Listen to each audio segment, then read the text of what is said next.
सध्या मी उभा आहे रोहा नगर परिषदेसमोर। सुनील तटकरे यांचा बालेकिल्ला म्हणून रोहाची ओळख आहे आणि खऱ्या अर्थाने आपण जर पाहिलं तर मागील काही दिवसांपासून आमदार जे महेंद्र दळवी आहेत शिंदे गटाचे ते वारंवार रोहा नगरीमध्ये येऊन जे अप्रत्यक्ष जे आहेत ते सुनील तटकरे यांना निशाणा साधत आहेत, सुनील तटकरे यांच्या निशाणा साधत आहेत आणि आता सार्वत्रिक निवडणुका जाहीर झाल्याच्या नंतर रोहा नगर परिषद देखील याच्यामध्ये समावेश आहे। एकूण जर आपण पाहिलं तर 20 जी आहे ती सदस्य संख्या आहे। 10 वॉर्ड मध्ये 2-2 सदस्य अर्थातच 20 नगरसेवक जे आहेत ते याची त्यांची प्रतिष्ठा जी ते पणाला लागणार आहे आणि त्याच्यामध्ये आपण जर पाहिलं तर एक नगराध्यक्ष म्हणजे एकूण 21 जागा ज्या आहेत त्या आता या रोहा नगरीच्या नगर परिषदेमध्ये आहेत। आणि आता एकंदर आपण जर पाहिलं तर शिंदे गटाच्या जे चुरशीची लढत शिंदे गट आणि राष्ट्रवादी काँग्रेस पार्टी या दोन पक्षामध्ये होणार असं चित्र एकंदरीत पाहावयास मिळत आहे।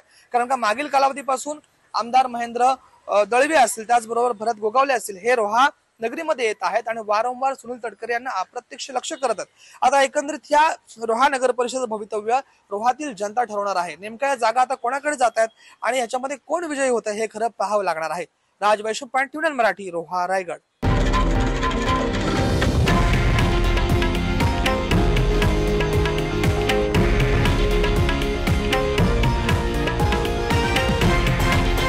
हे आहे देशातील नंबर 1 न्यूज नेटवर्क आणि आपण पाहत आहात TV9 मराठी, एकमेव।